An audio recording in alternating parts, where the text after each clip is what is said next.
It is a quality or condition of being prior, precedence, time, order, importance, or etc. Sana po mga kapatid, otro, ang mga langit ba na butang, anino, prioridad? 31 years old na po ako bukas, hindi po ako maghahanda. Happy birthday! Hallelujah! At nasa punto po ako ng buhay ko na gusto ko munahin ang kahayaan ng Panginoon. Hallelujah! Hindi natin alam kung kailan tayo kukunin ng Diyos. Amen!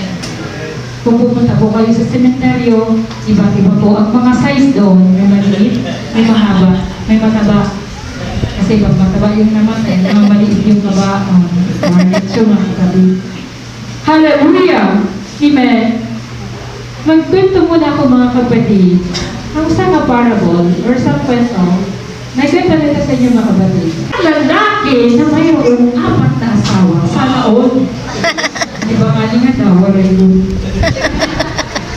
Hallelujah! May isang hari mga kapatid na mayroong 4 na asawa. Isang araw, mga kapatid, siya ay nasa kanyang huling mga sandali. Hallelujah! Sa takot na siya ay maglakbay sa kabilang buhay mag-isa, ay tinanong niya ang kanyang kaapat na asawa. Afraid of being alone in the afterlife, he asked his fourth wife. Ito po ay ang kanyang asawa na pinaka-paborito niya sa lahat. Binibilhan niya ng mga ginto, diamond, sinusuotan ng napakaranyang mga damit. Ito po ay ang kanyang fourth wife.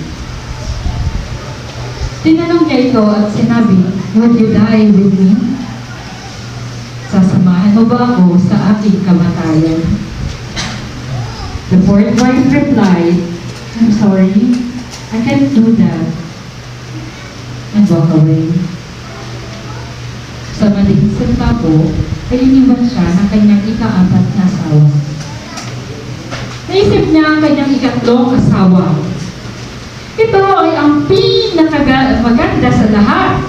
Palagi niya itong sinasama kapag bumibisita siya sa ibang kaharian. Proud na proud po siya dito dahil napakaganda na. At tinanong niya ito muli, "Could you accompany me in the afterlife?"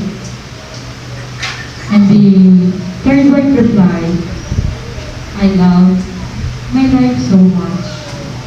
Mahal ko ang sarili ko. Sorry, hindi kita masasamahan sa iyong kamatayan. Pag kamatay mo, ako ay mag-aasawa ko din." Sakit! Salit mga boys. Ngayon mga kapatid, naisip niya ang kanyang ikalawang asawa. Ito ay palaging nandiyan sa tuwing kailangan niya ng tulong mga kapatid. So he asked his second wife, "Would you accompany me to the afterlife?" And the second wife replied, "I'm sorry, I can't help you this time. All I can do is to attend your funeral.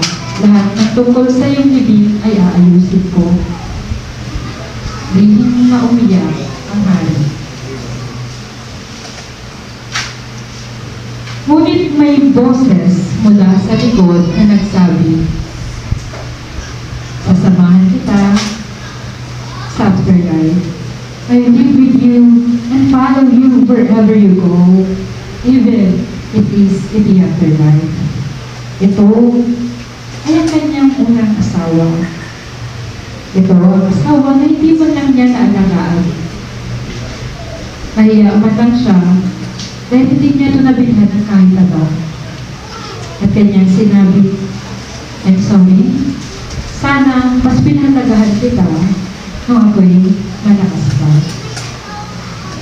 Ang moral ng story mga kapatid, hallelujah, lahat po tayo ay mayroong 4 na asawa. Ang ating fourth wife po ay ang ating sarili na siyang minahal natin ng lubusan. Binibilhan natin ng mga halingalahas, binibilhan ng magagandang damit, pinupunasan ng kotse, punas ba ng skin reborn, brilliant skin, kung ano pa yan mga kapatid. but in the end, it cannot follow us in the afterlife. Amen. Ang third wife natin, mga kapatid, cannot follow us in the afterlife. Is our possession. Ito po ay pinapasikat natin, katulad ng third wife. Ating mga possession o mga pag-aari. Nagkakamatay-matay tayo, makabili ng sasakyan. DSLR, laptop, and all. Tulad ng third wife, pinapasikat pa niya sa ibang kaharian. But in the end, it cannot follow us in the afterlife. It will be given to other people just like the third wife. But she is going to marry again. Matay ka, ang sasakyan mo, bibigyan sa kapatid mo. Sinong sundalo dito, mga kapatid? Ang sundalo, mga kapatid, bago siya sumabak sa gera, yung susi niya, binigay niya na sa kananay niya. Kung sakaling hindi ako makabalik, bibigay ko ito kay brother, bibigay mo pa kang sister. Again, ang mga possession natin, hindi natin niya madadala sa afterlife. Amen. And the second wife, mga kapatid, is our friends and family. Pinagkakatiwalaan natin, palaging nandyan sa atin sa oras ng pangangailangan, buong buhay mo, inaalay mo sa kanila. Lahat ng pagpapagod mo, uyat mo, halos mamatay ka dun sa lao, may madala ka lang ng pagkain para sa kanila. But in the end, hindi ka niyan masasamahan sa afterlife. The farthest that they can go with us is to attend our funeral and take us home. And the last, mga kapatid, is our first wife. Our first wife represents our soul. We usually neglect taking care of our soul. Amen.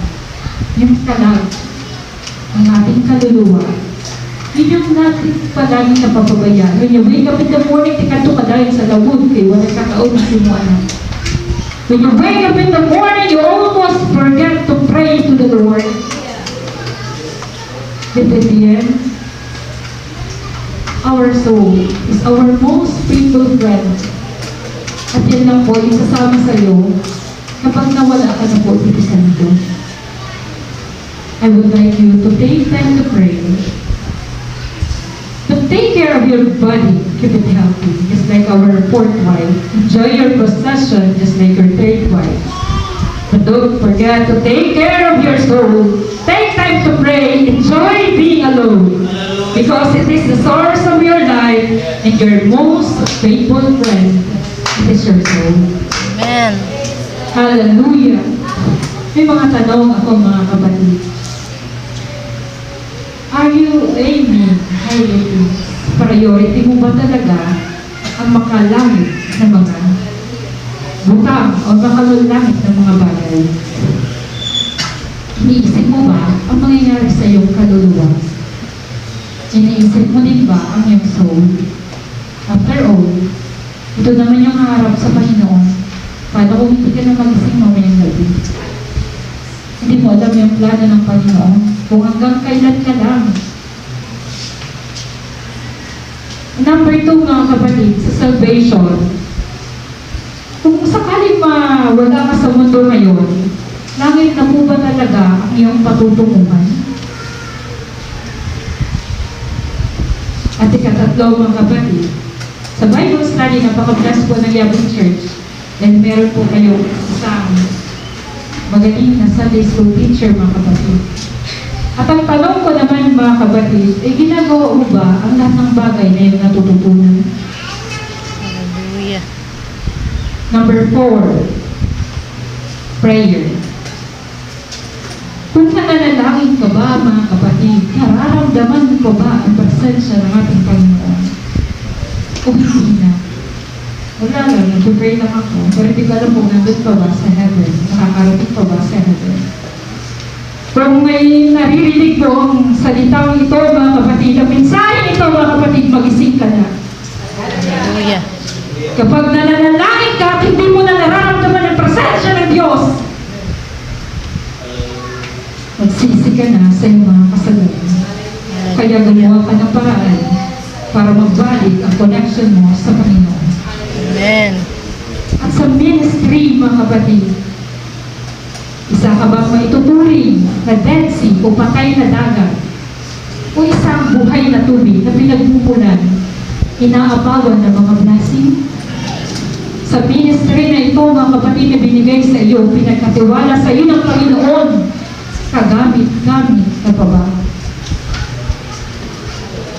Na-share mo ba ang Word of God sa iyong kakilala? At sa worship, mga kapatid, nabuhay ka ba para mag-worship sa Panginoon? Alam mo, Panginoon, the ultimate goal of man is to praise the Lord. Bakit tayo ginawa ng Panginoon? Para mag-praise sa ating buhay na Diyos. Amen. Kahit wala ka dyan, nandiyan pa rin ang Panginoon. Kaya kami ko mag-praise na habang may buhay na Panginoon. Hallelujah!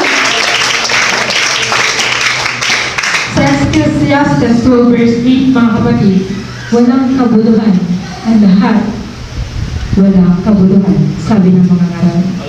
Lahat ng nakikita mo dito sa mundo mo ay walang kabuluhan. What matter most is your connection to the Lord. Amen. Hallelujah. Hallelujah.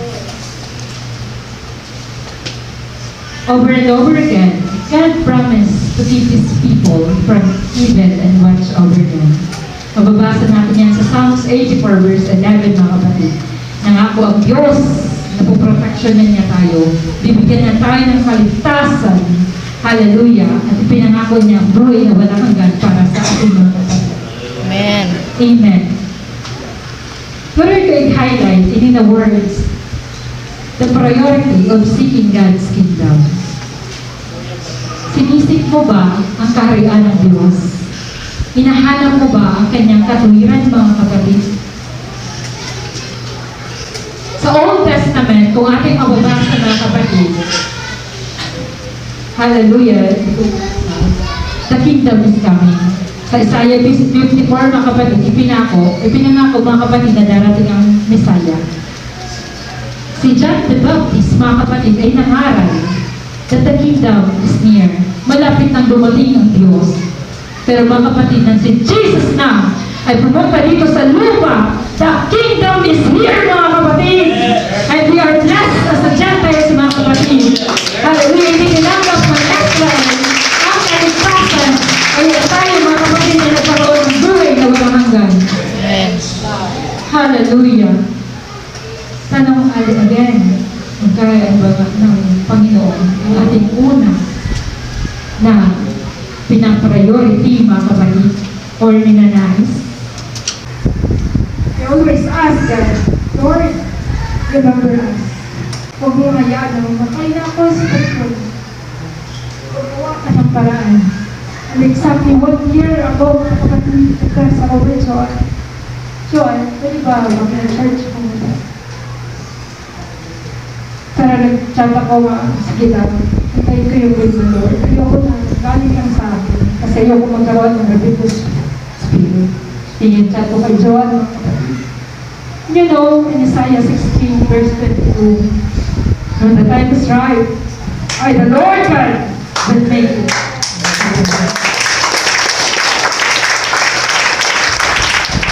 Yun, mga kapatid, ang the best time para i-offer mo ang sarili mo sa buhay na Diyos. Amen.